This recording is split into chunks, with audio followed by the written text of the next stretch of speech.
It is Sunday school. Everybody come in. Come on, spit your gum out. Spit your gum out. Take your seats and quiet down. Yes, sit down. Yes, no. Lonnie, put those dice away. Yes, you have to. No, no smoking. Welcome to Sunday school. Oh, this is my motto for many years. Uh, as you at least believe that you're progressing uh, in your magical uh, climb up the tree of life, or whatever you use as uh, your markers of your spiritual progress. You assume a new motto, and for many years, my motto was "So far, so good," which I couldn't think of a better one for just that's pretty much a great motto.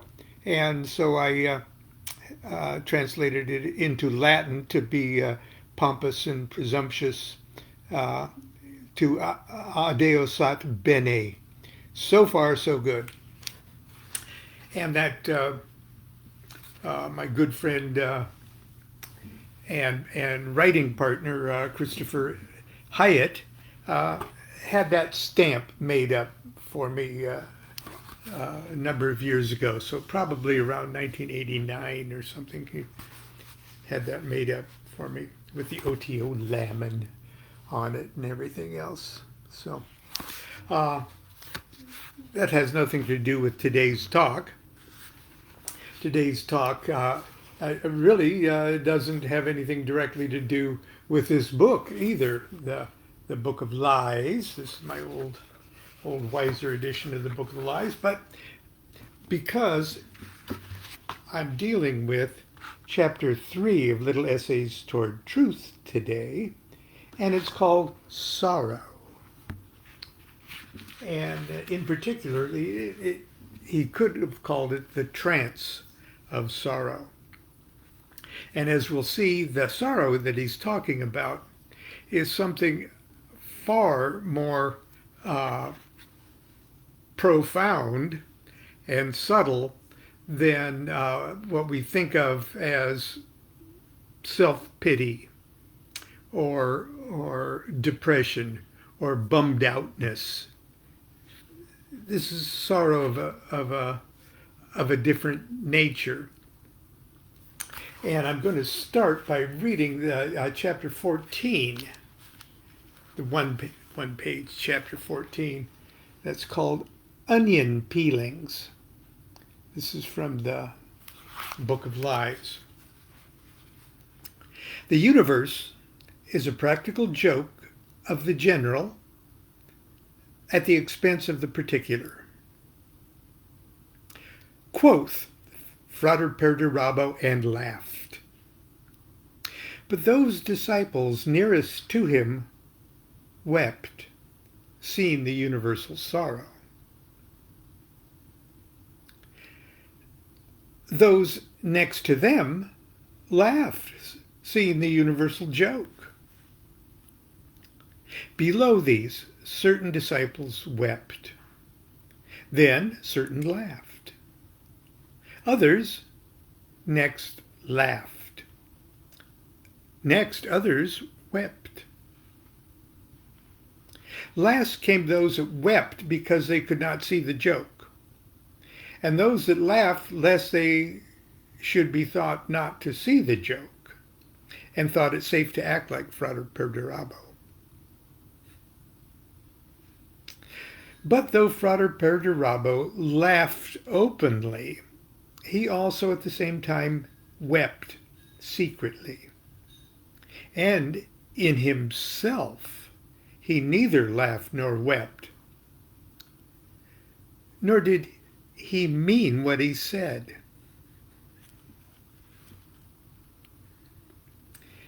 And at the bottom of just a couple paragraphs of commentary. At the end of the chapter is, however, seen that to the master of the temple, that's three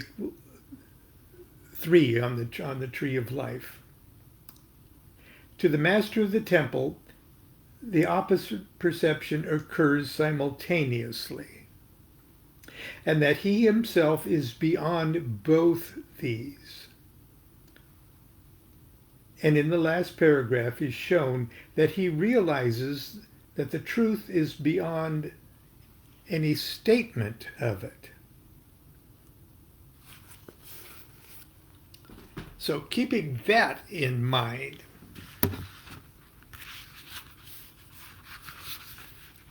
let's tackle what he says about sorrow. Now, if you had the book in your hand and you would be thumbing through it, you'd know that the next chapter is called Wonder, and it's the trance of wonder, and then the next is Beatitude, the trance of beatitude. So this sorrow, remember, is the opening act to a greater play, if you will, in the same way that Bina, number 3, the master of the temple, is the opening act of the 3-part play that is the supernal triad. Okay, let's see if I got enough light here to do this. Sorrow. The aspiration to become a master is rooted in the trance of sorrow. This trance is not simple and definite. Indeed, it commonly begins in a limited, selfish form. The imagination cannot pierce beyond terrestrial conditions, or the sense of self grasp more than the natural consciousness. One thinks at first no more than this, quote, "There is nothing possible that is good enough for me," unquote. Why didn't I think of that as a motto? That's I may consider that. Yeah. There is nothing possible that is good enough for me. Only as one grows by initiation does one approach the asymptote. The asymptote of sabai dicum, or the asymptote of all is sorrow. The first trance of the Buddha. And the asymptote, I had to look it up, okay? And still my pedestrian brain can't grasp the mathematics of it, other than the asymptote is the approach of an arc, a line that's an arc. It's the approach, it's not the arc itself, but it leads to an arc that never meets its point. So an asymptote, the concept of asymptote, as far as our linear brains are concerned, doesn't exist in nature. Okay. In nature, something will eventually, meet. So, let me. I've confused myself even more. I've confused you. One thinks at first no more than this: there is nothing possible that is good enough for me. Only as one grows by initiation does one approach the asymptote sabbapidukam of the Buddha.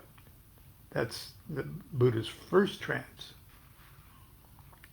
When the relations of subject and object both expand to infinity, are seen to be no less in the bosom of the great curse than were their first avatars, the petty ego and the perceptible universe.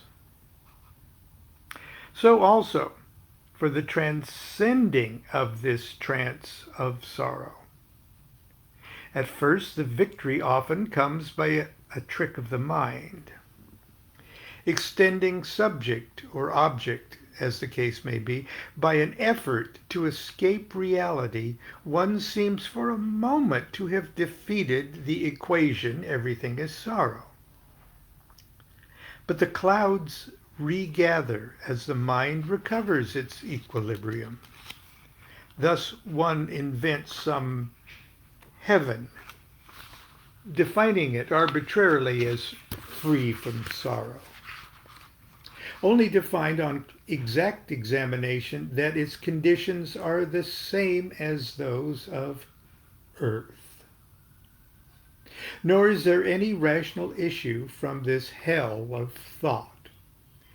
The transcending of the trance of sorrow is to be made by means of such other trances as the higher beatific vision, the trance of wonder, and the others, even the trance called the universal joke, though this last is thereunto strangely akin, as we saw in the Book of Lies onion peelings. There is this further consideration that every object of contemplation asks only that the mind should become fixed upon it, in degree far inferior to that of true concentration, such as secure samadhi, to become evidently an illusion. Now I'm going to repeat this because Crowley often does this. He sticks a thought parenthetically or breaks his train of thought with commas to stick in another thought to help characterize his train of thought, and thereby derails us. So I'm going to take out that parenthetical thing and repeat this. There is this further consideration that every subject of contemplation asks only that the mind become fixed upon it, to become evidently an illusion. Okay, that's the digest. There is this further consideration that every subject of contemplation asks only that the mind should become fixed upon it, to become evidently an illusion. Want me to back up and then do the whole thing again, keeping that in mind? There is this further consideration that every subject of contemplation asks only that the mind should become fixed upon it, in a degree far inferior to that of true concentration, such as secure samadhi, to become evidently an illusion. I'll stop now. Okay. So much for a brief summary of the technical aspects of the matter. But all this is remote indeed from the simplicity of the affirmation of the Book of the Law. Quote, "Remember all ye that existence is pure joy, that all the sorrows are but as shadows, they pass and are done, but there is that which remains." Unquote. I have to add, if you're familiar with Crowley's attitude toward the Book of the Law, especially in the years immediately following the reception, that line, "existence is pure joy," Crowley rebelled against that and questioned the authenticity of the revelation of the Book of the Law, because he was a dyed-in-the-wool Buddhist in his philosophy, and he had nailed the idea that all is sorrow. And perhaps all is sorrow, Lon says. But the Book of the Law says existence is pure joy.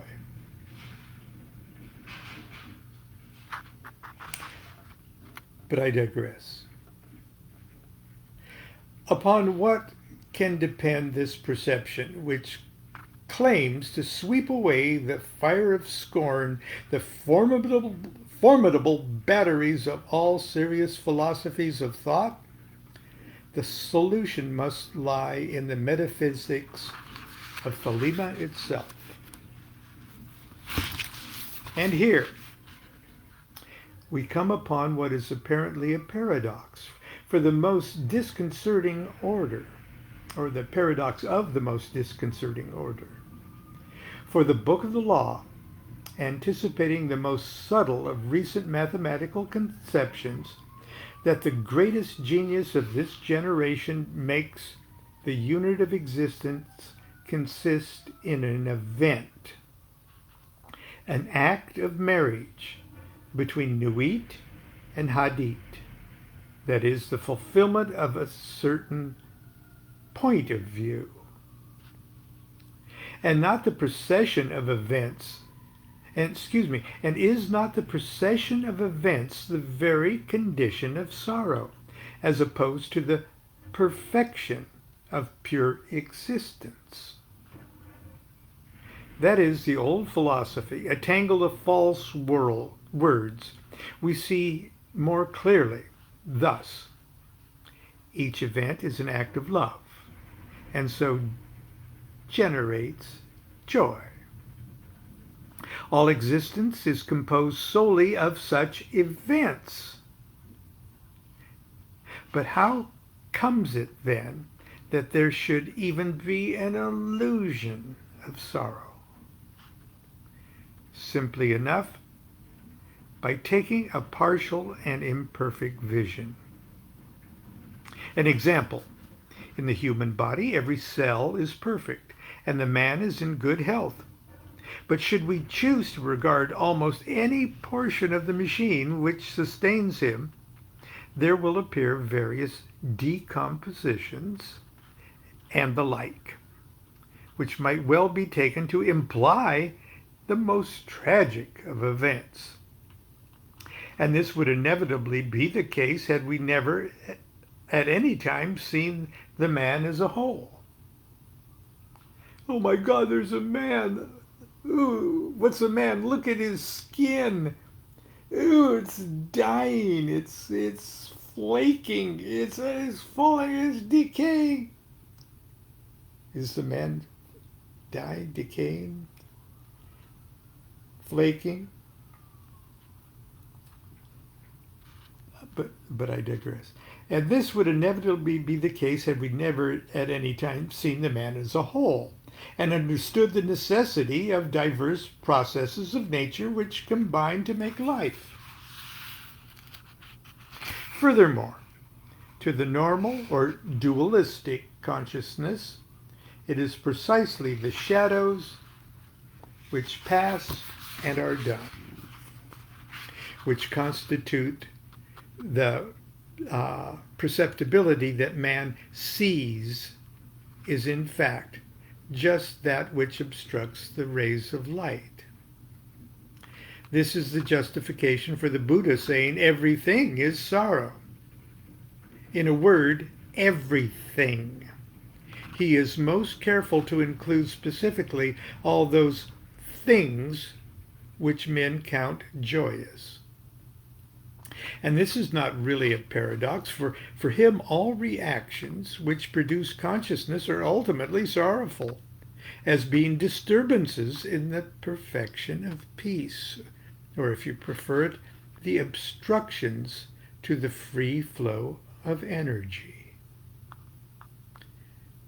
Joy and sorrow are thus to him relative terms, subdivisions of one great sorrow, which is manifestation.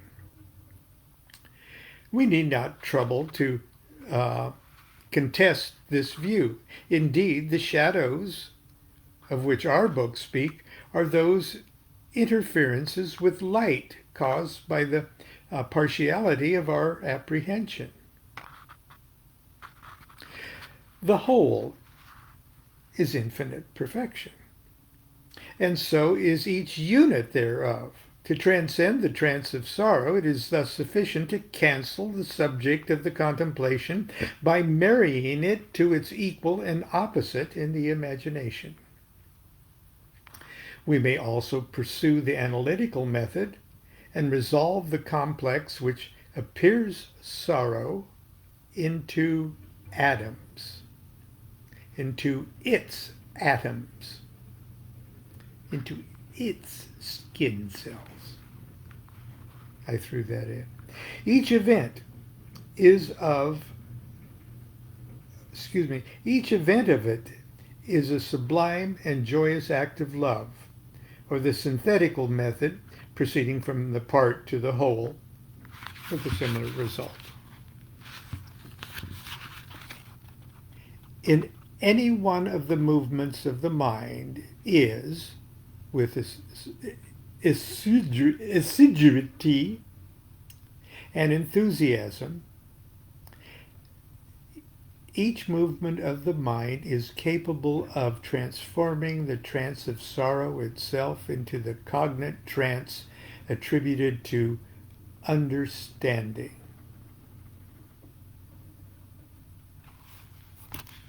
I'm not through with that sentence.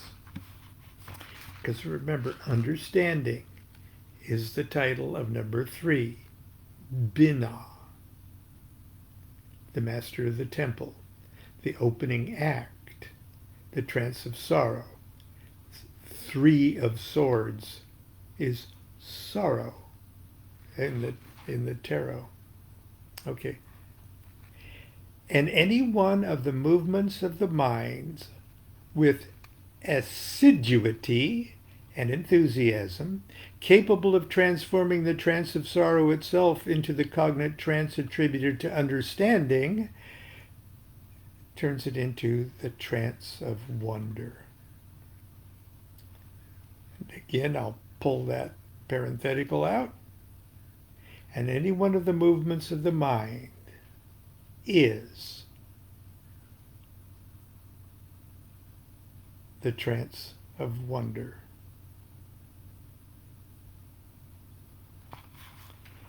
And is written once again, and I'll try assiduity, and any one of the movements of the mind is, with assiduity and enthusiasm, capable of transforming the trance of sorrow itself into the cognate trance attributed to understanding, the trance of wonder.